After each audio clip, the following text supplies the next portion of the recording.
Hola, soy Francisco Rabadán, profesor de la Universidad Rey Juan Carlos, y vamos a ver el tema 3, distribuciones paramétricas y convergencia. Una distribución paramétrica es aquella distribución de probabilidad cuya forma depende del valor de los parámetros. Y en el apartado de convergencia que veremos más adelante observaremos cómo hay transformaciones en las distribuciones paramétricas a medida que aumentamos el número de ensayos o a medida que cambiamos el valor de los parámetros de estas distribuciones. Aquí podemos observar el índice de la asignatura. Primero veremos los modelos paramétricos discretos, entre ellos la distribución uniforme discreta, la distribución de Bernoulli o binomial 1p, la binomial NP, la Poisson de parámetro lambda, observaremos su propiedad aditiva, y luego veremos modelos paramétricos continuos como la normal estandarizada, la normal de esperanza 0, desviación típica 1, la normal mu sigma. Aprenderemos a manejar tablas, observaremos la propiedad aditiva de la distribución normal y la uniforme continua. En distribuciones derivadas de la normal veremos la chi cuadrada de Pearson, la t de Student, la f de Fisher-Snedeker, y finalmente en convergencia veremos qué es convergencia en probabilidad y convergencia en distribución, y nos enfrentaremos al teorema central del límite. La variable aleatoria discreta es aquella que se caracteriza porque entre dos puntos cualesquiera hay un número finito de puntos. Toda la masa de probabilidad se concentra en un conjunto de puntos, por tanto. Vamos a hablar en este tipo de variables de función de cuantía, que sería la probabilidad en el punto, y de función de distribución, que sería la función acumulada, la probabilidad acumulada hasta un punto. Dentro de estas variables vamos a estudiar la uniforme discreta, la ley binomial y la Poisson. Hasta ahora hemos estudiado la teoría general de la probabilidad bajo el supuesto de que la función de probabilidad es conocida. Existen distintos modelos teóricos. Todas las variables aleatorias con un comportamiento estocástico similar se van a caracterizar porque su función de probabilidad utiliza la misma expresión matemática, pero con distintos parámetros.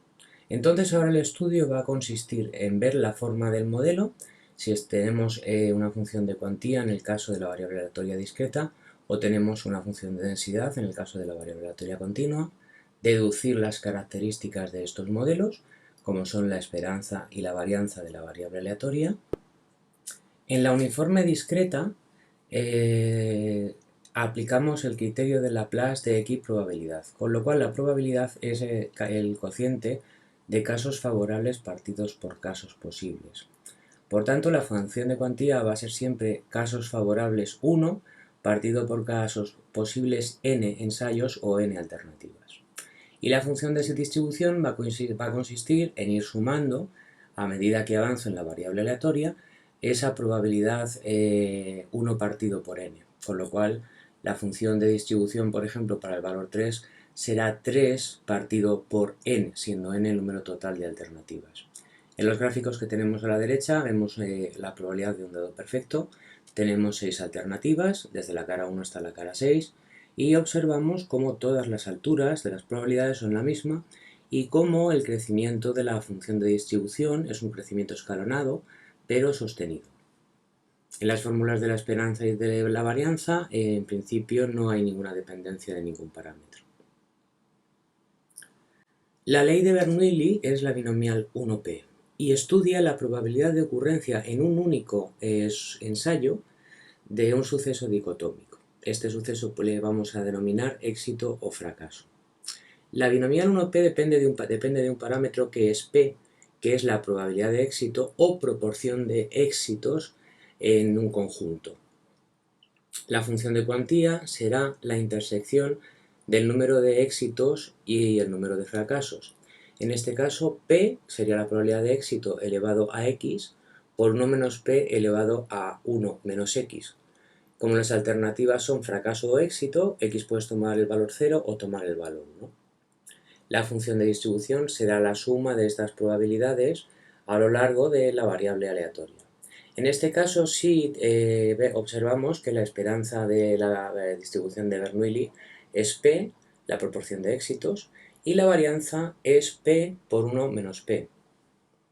Es importante ver que las distribuciones que vamos a ver a continuación, discretas, estudiamos sucesos dicotómicos, independientes y complementarios, donde no importa el orden en que aparecen los éxitos.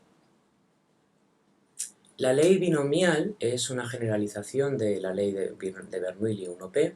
En este caso estudiamos el número de éxitos en n ensayos y ahora aparecen dos parámetros, n y p. N es el número de ensayos y p es la probabilidad de éxito. La función de cuantía es la probabilidad de si igual a x y es n factorial partido por x factorial n menos x factorial. Hasta aquí, esta parte de la fórmula contempla el número de ocasiones en que aparece un número x de éxitos sin importarnos el orden en el que aparece. De nuevo, la intersección probabilidad de éxito elevado al número de éxitos por probabilidad del fracaso o 1 menos p elevada al número de fracasos n menos x. La función de distribución sería la suma a lo largo de la variable aleatoria de todas las probabilidades anteriores, incluido el valor que estamos estudiando. Ahora la esperanza será n por p y la varianza será n por p por 1 menos p. Aquí observamos un árbol de decisión en el cual hay una equiprobabilidad del 50% de ser m o ser h. Entonces, por ejemplo, para poder entender la primera parte de esta fórmula de la función de cuantía, n sobre x, n factorial partido por x factorial, n menos x factorial, vamos a ver, por ejemplo, en cuántos sucesos aparece una h en todos estos tres ensayos, ¿no? En esta binomial 305 observamos que en la segunda línea aparece una h, en la tercera línea aparece una h, en la quinta línea. Con lo cual habría tres posibilidades en que aparecería una h. Ese 3 lo podríamos calcular como 6 partido por 2 igual a 3, las tres alternativas que hemos observado. Bueno, vamos a ver una distribución de Bernoulli o binomial 1p. En la binomial 1p, la variable aleatoria puede tomar dos valores, 0 o 1. 0 sería fracaso, 1 sería éxito. De tal forma que p es una proporción, es la proporción de éxitos. A medida que yo aumento p, observo cómo la probabilidad en 0 va disminuyendo y va aumentando la probabilidad en 1. Es decir, la masa de probabilidad se va acercando hacia el extremo derecho del intervalo 0, 1. Si generalizamos la distribución de Bernoulli a n casos, estamos ante una binomial np. Vamos a empezar por una binomial, por ejemplo, 5p, y vamos a observar cómo, a medida que yo aumento la probabilidad de éxito, la masa de probabilidad se va desplazando hacia la derecha. Vamos a irnos hacia la simetría, vemos que la simetría se produce en la probabilidad 0,5 y la función de distribución o probabilidad acumulada observamos cómo va creciendo y va dando un salto con cada incremento de probabilidad que se produce en cada punto, hasta que finalmente, cuando llega al último valor, es 1 hasta infinito. Vamos ahora a aumentar el número de ensayos, vamos a aumentarlo a 10. Vamos a repetir. Si la probabilidad es cercana a 0, la masa se desplaza a la izquierda. Si la probabilidad es cercana a 1, la masa se desplaza a la derecha. La simetría se produce en el entorno de 0,5. Vamos a poner una probabilidad baja de éxito, 0,25. Y vamos a ver cómo se comporta la función de distribución. Observamos cómo se producen todos los saltos. Si la probabilidad del éxito es baja, la función de distribución crece rápidamente y a medida que voy aumentando la probabilidad de éxito, la función de distribución va creciendo más lentamente, más al final. Vamos a aumentar el tamaño muestral a 20. Vamos a observar cómo se comporta la masa de probabilidad. Observamos que la altura de las probabilidades es cada vez más pequeña, pero también a medida que disminuye la proporción de éxitos, carga la masa de probabilidad en el entorno de 0, y a medida que aumenta, la masa de probabilidad carga hacia el 20. Si vamos a un entorno de equiprobabilidad y estudiamos la función de distribución, observamos cómo al principio crece muy despacio, poco a poco va aumentando. Si reducimos la proporción de éxitos, la función de distribución crecerá antes. Si reducimos la proporción de éxitos, la función de distribución crecerá más al final.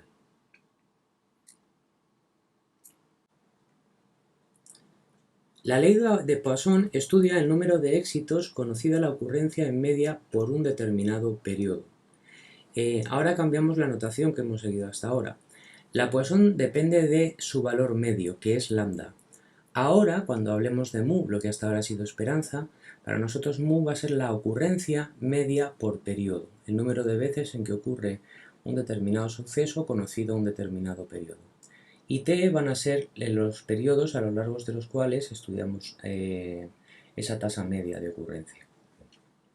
Es importante tener en cuenta que el periodo no tiene por qué referirse simplemente a unidades de tiempo. Puede referirse también a unidades de espacio, pueden referirse también a colas de espera, a cajas de productos, a unidades. Siempre que podamos ver una tasa media de ocurrencia referida a una unidad, entonces estaríamos ante una Poisson. En la Poisson el número de éxitos puede llegar a ser infinito. Y esto es importante darse cuenta de que aunque el número de éxitos puede llegar a ser infinito o el número de ocurrencias puede llegar a ser infinito, sin embargo estamos ante una variable aleatoria discreta. Porque elijamos el intervalo que elijamos, siempre dentro va a haber un número finito de puntos. Porque el suceso más básico es que algo puede ocurrir o no ocurrir. Con lo cual la Poisson, la variable va a empezar en 0, va a ser 0, 1, 2, 3... así sucesivamente, y entre dos puntos cualesquiera las posibilidades van a ser finitas. Algo también importante de la Poisson en relación a la binomial es que en la Poisson conocemos lo que ocurre, pero no tenemos conocimiento de lo que no ocurre, a diferencia de la binomial. Aunque el número de alternativas es finito, la variable es discreta, porque podemos medir la distancia entre dos puntos cualesquiera. La función de cuantía de la Poisson es e elevado a menos lambda por lambda elevado a x partido por x factorial. La esperanza de la Poisson es lambda y la varianza también es lambda. Aquí observamos, como fuente de la Wikipedia, la distribución Poisson para distintos valores de lambda. A la izquierda tenemos la función de cuantía, la probabilidad de que la variable x sea igual a k. Entonces, si lambda es igual a 1, observamos que baja muy rápidamente. Si lambda es igual a 4, observamos que carga rápido al principio de la variable. Y si lambda es 10, observamos ya que la distribución se aplana prácticamente hasta comportarse como una ley normal. A la derecha observamos la función de distribución. Esto lo veremos ahora de forma un poco más dinámica. Bueno, la distribución Poisson es una distribución discreta cuyo número de ensayos puede llegar a infinito. Aquí vamos a observar cómo se comporta la Poisson a medida que aumentamos su valor medio o lambda. Si yo voy aumentando lambda, observo cómo la masa de probabilidad se va desplazando hacia la derecha y cada vez las probabilidades en los puntos son más bajas, ¿no? Si observamos, por ejemplo, la función de distribución, vemos cómo va creciendo. Vamos a aumentar y reducir para ver qué ocurre. Lógicamente, esta distribución empieza con el valor 0 ocurrencias. Si aumentamos el valor de lambda, observamos cómo se va desplazando la masa de probabilidad hacia la derecha y las probabilidades en los puntos son cada vez menores, ¿no? A medida que aumentamos lambda, cada vez se parece más la distribución a una normal con mucha dispersión, ¿no? Aquí, cuando el valor de lambda es bajo, observamos un crecimiento muy fuerte de la función de distribución. Y a medida que aumentamos lambda, observamos cómo se va aplanando la distribución. Nosotros podemos sumar binomiales y podemos sumar poissones. Para poder sumar, recordemos que la binomial era el número de éxitos en n ensayos, con lo cual, si P es la misma para dos binomiales, entonces yo puedo sumar binomiales. Supongamos, por ejemplo, que la probabilidad de aprobar una asignatura es de 0,6 en toda la universidad. Y tenemos una clase con 40 alumnos y otra clase con 30. El número de alumnos que aprueben en las dos clases va a ser una binomial 70, 0,6. En el caso de la Poisson, puedo sumarlas sumando los valores lambda. Distribución normal estándar.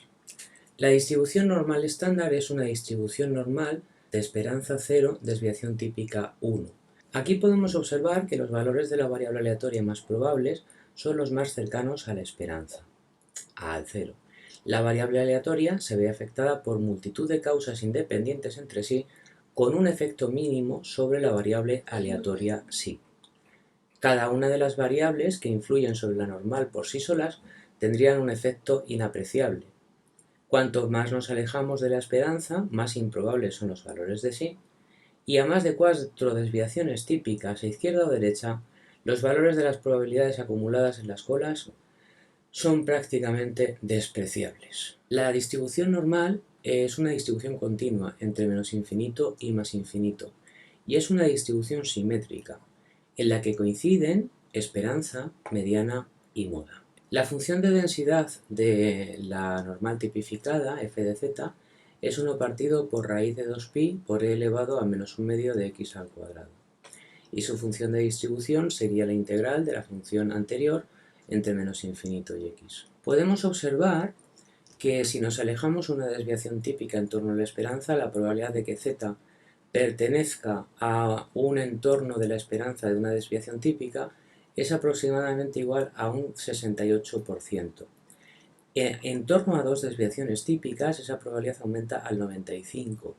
Y en torno a 3 desviaciones típicas esa probabilidad es 0,997.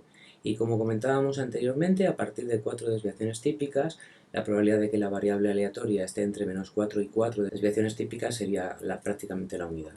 En la normal mu-sigma podemos, como ya conocemos de temas anteriores, yo puedo pasar de una normal mu-sigma a una normal 0,1 a través de la tipificación. La función de densidad en la normal mu-sigma va a ser 1 partido por sigma, raíz de 2pi por e elevado a menos 1/2 de la variable tipificada, x menos mu partido por sigma, y todo ello elevado al cuadrado. Y la función de distribución sería la integral de esa función de densidad entre menos infinito y x. Es importante a la hora de calcular probabilidades que seamos capaces de identificar las probabilidades como áreas. Entonces, en la parte inferior, en el eje horizontal, lo que estamos viendo son valores de la variable aleatoria y las áreas que están por encima de ese eje horizontal corresponden a las probabilidades, ¿no? Entonces, la función de densidad me da probabilidades como áreas. Esta tabla que aparece a la derecha es la tabla de una normal 0,1. En la primera fila observamos que z nos va dando el segundo decimal, 0, 0,01, 0,02, 0,03. Y en la primera columna tenemos el primer decimal de la z. De tal forma que si yo quisiera buscar el 1,12, iría hasta el número 1,1 y de ahí buscaría el segundo decimal, 0,02, la probabilidad de que la variable aleatoria fuera inferior a 1,12 es 0,8686. Y en este caso, el dibujo que tenemos en la parte de encima de la tabla me está indicando precisamente ese área, ¿no?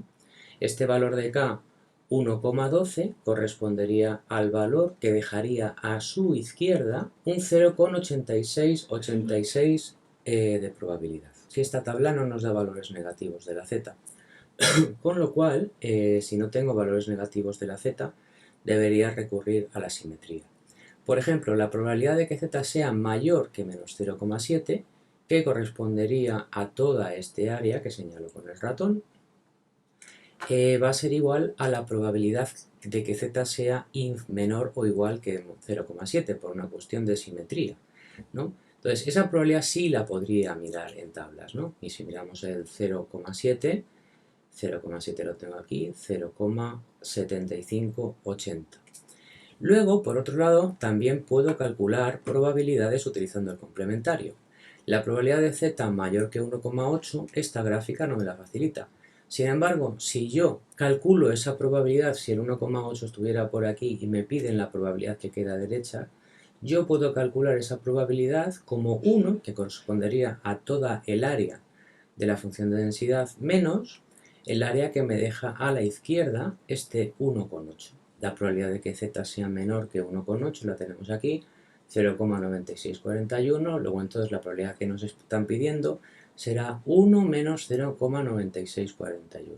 Aquí tenemos una búsqueda de valores de z. Yo ahora voy a intentar buscar el valor de z, que hace que la probabilidad de que z sea mayor que x es igual a 0,2266. La función de distribución que yo tengo aquí me da probabilidades a izquierdas.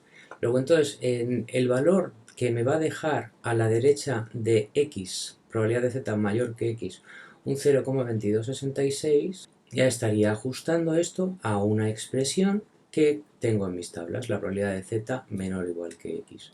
Y el valor que corresponde, 0,7734, es x 0,75. En el caso de valores negativos haría la misma transformación, probabilidad de z menor que x, por simetría va a ser probabilidad de z mayor que x igual a 0,0314. Recurro al complementario y de nuevo acabo en la función de distribución de la cual tengo tablas.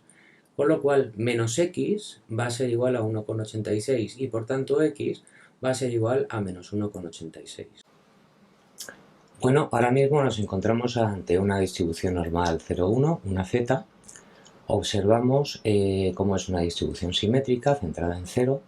La función de distribución va a ir reflejando la probabilidad acumulada, el área de la función de densidad a medida que voy avanzando en la variable aleatoria, va creciendo y va siendo asintótica hacia 1 en la probabilidad, ya que la suma de todas las probabilidades es 1 y el área de la función de densidad completa reflejaría ese 100% de probabilidades o de posibilidades.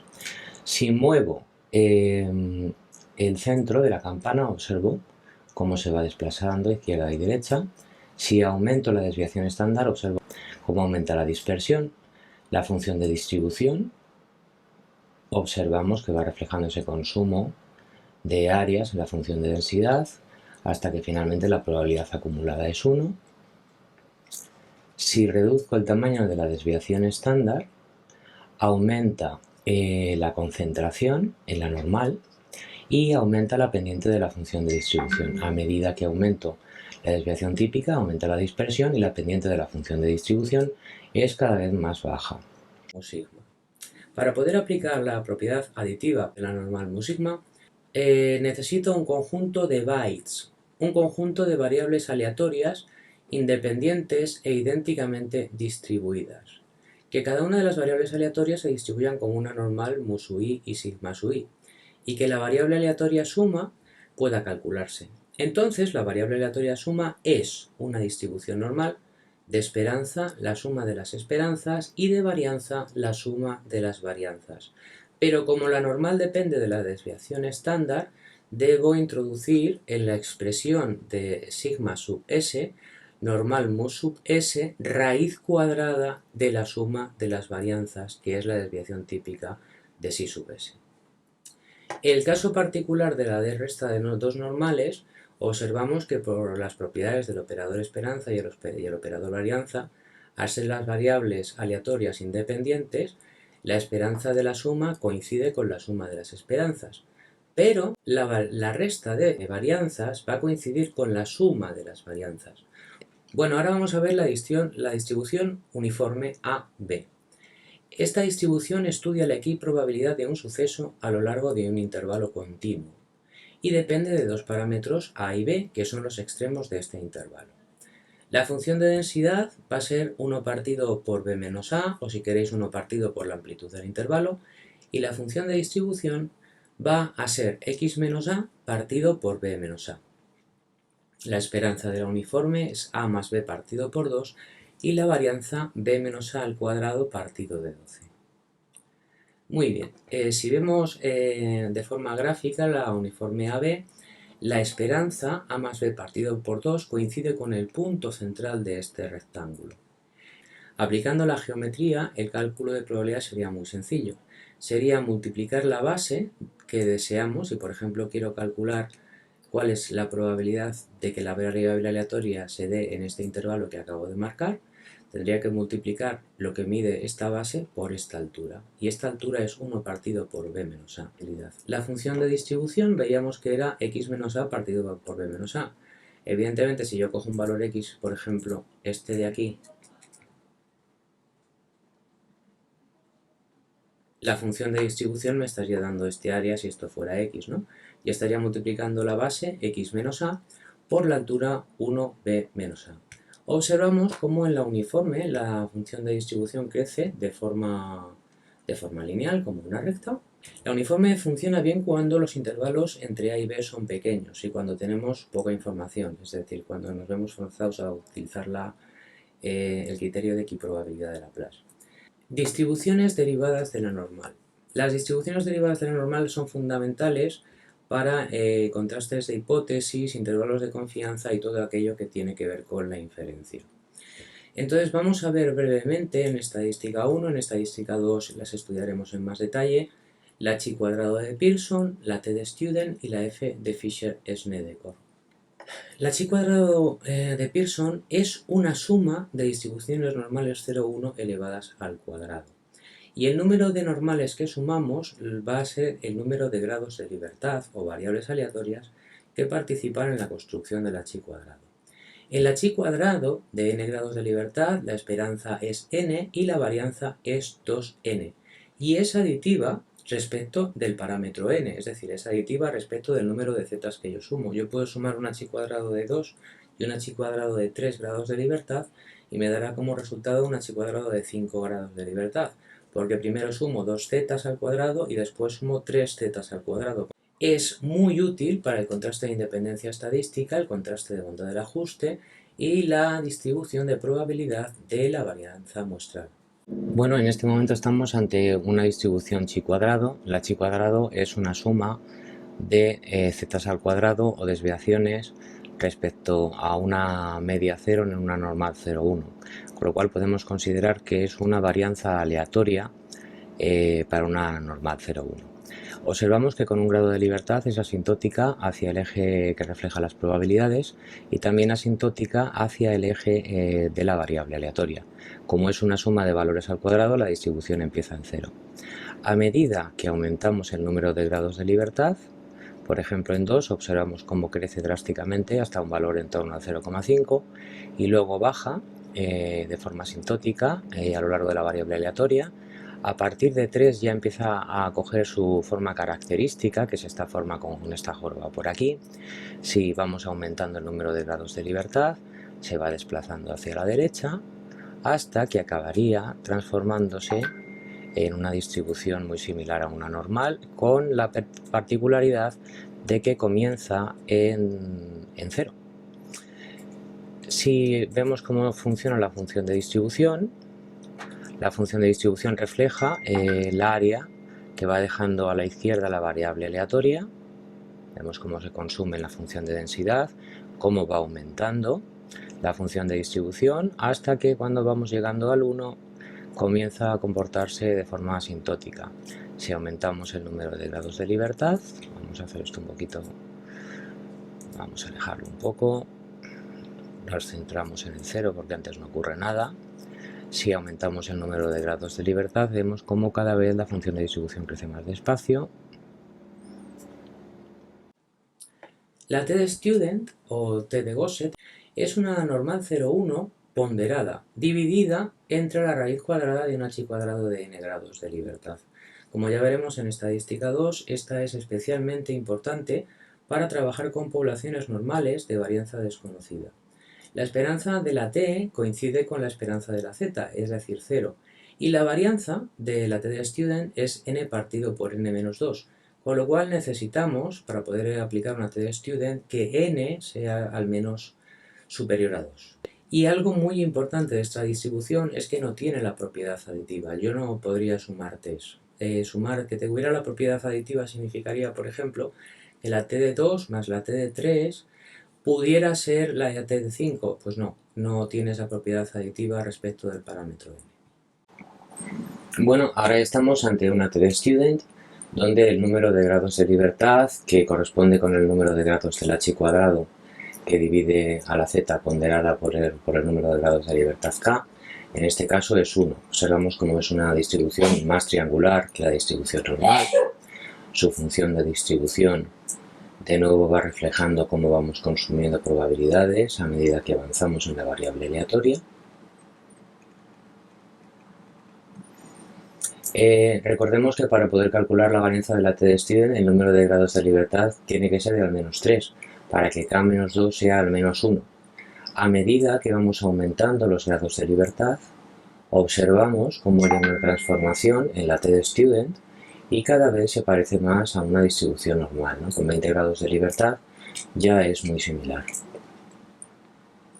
La función de distribución refleja el consumo de probabilidades hasta que finalmente es asintótica a 1. La distribución de Fisher-Snedeker estudia un cociente ponderado de chi cuadrados. Entonces la f de mn será un h cuadrado de m grados de libertad partido por m, todo ello dividido por un h cuadrado de n grados de libertad partido por m. La esperanza es n partido por n menos 2 y la varianza es 2n cuadrado por m más n menos 2 partido por m, n menos 2 al cuadrado por n menos 4.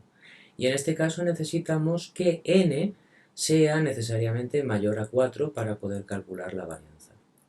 Una propiedad muy importante, sobre todo a la hora del cálculo de probabilidades, es que la f de mn es igual a 1 partido por la f de nm. Si en un momento determinado yo cogiera esta chi cuadrado de m grados de libertad y la bajara aquí debajo, lo que me encontraría aquí debajo sería en el divisor chi cuadrado de n partido por n, a su vez dividido por una chi cuadrado de m partido por m. Y el divisor sería, por tanto, una f de nm. Y esto, vuelvo a decir, es muy útil para el cálculo de probabilidades. Bueno, ahora nos encontramos ante la f de Fisher-Snedeker de grado 1, 1. Observamos, d sub 1 sería el número de grados de libertad de la chi cuadrado del numerador. Observamos que con 1 se comporta igual que se comportaba la chi cuadrado, la f se comporta como la chi cuadrado de un grado de libertad. A medida que vamos aumentando el tamaño de los grados de libertad del denominador, observamos cómo aumenta un poquito la dispersión, la masa de probabilidad se desplaza un poquito a la derecha. A medida que aumentamos los grados de libertad del numerador, vemos cómo se va comportando cada vez más parecido a la chi cuadrado. Y si aumentamos los grados de libertad del denominador, se va apuntando. La función de distribución va a reflejar la probabilidad acumulada, por tanto el área que vamos consumiendo a medida que avanzamos en la variable aleatoria irá creciendo hasta que sea asintótica a 1. Y bueno, hablemos ahora de convergencia. En convergencia nos interesan dos conceptos fundamentales. El primero, convergencia en probabilidad. Cuando a medida que aumenta el tamaño de la muestra o el número de experimentos, también aumenta la probabilidad de que la variable aleatoria así tome valores cercanos a una constante p. Entonces, convergencia en probabilidad lo aplicaremos, por ejemplo, al concepto de esperanza matemática, ¿no? A medida que el valor del tamaño muestral aumenta, la medida aritmética va a converger en probabilidad a mu o la esperanza matemática. La convergencia en distribución, sin embargo, es cuando a medida que aumenta n, tamaño de la muestra o número de experimentos, la función de probabilidad de la variable aleatoria se aproxima cada vez más a otra distribución de probabilidad distinta.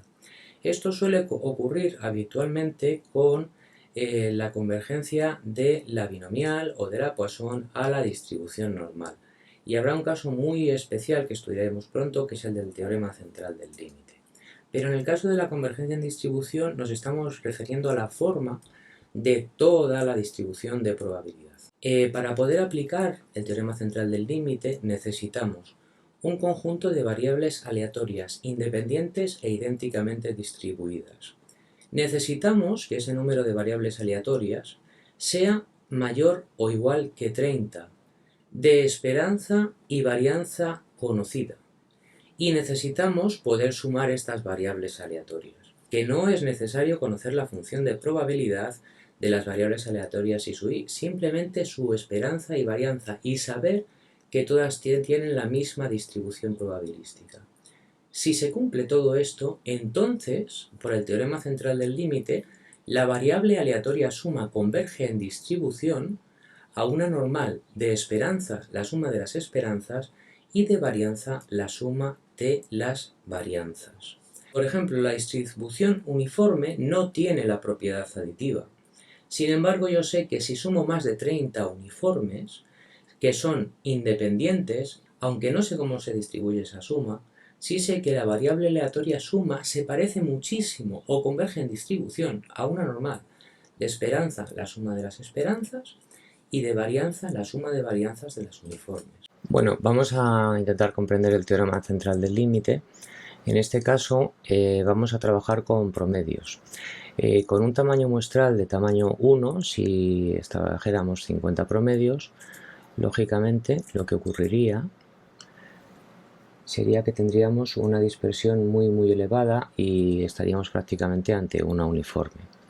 Sin embargo, si ante un tamaño muestral aumentamos, por ejemplo, el tamaño muestral a 4 y realizamos el muestreo, esto que observamos aquí sería la distribución teórica, observamos cómo ahora parece que hay un poquito más de probabilidad de que el promedio caiga en torno al valor central.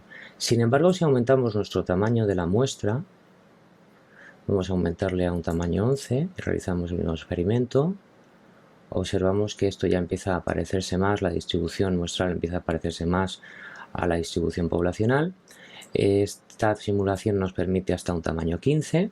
Si realizamos de nuevo el muestreo, observamos cómo esto se parece más a una normal, otro muestreo aleatorio también se parece más a una normal, y a partir de un tamaño muestral de tamaño 30 el ajuste es ya muy similar. Bueno, este apéndice, como todos los que tengo en mis apuntes, es fundamental. Esto es una tabla fundamentalmente para memorizar fórmulas, donde vemos las definiciones de las distintas variables aleatorias, cómo calcular esperanzas, varianzas, funciones de cuantía, funciones de densidad, y si cumplen o no cumplen la propiedad aditiva y de qué forma deberíamos calcularlo. Bueno, pues esto es todo. Muchísimas gracias por vuestra atención y iniciamos la estadística 2 en los siguientes vídeos. Y bueno, espero que os suscribáis al canal. Muchísimas gracias.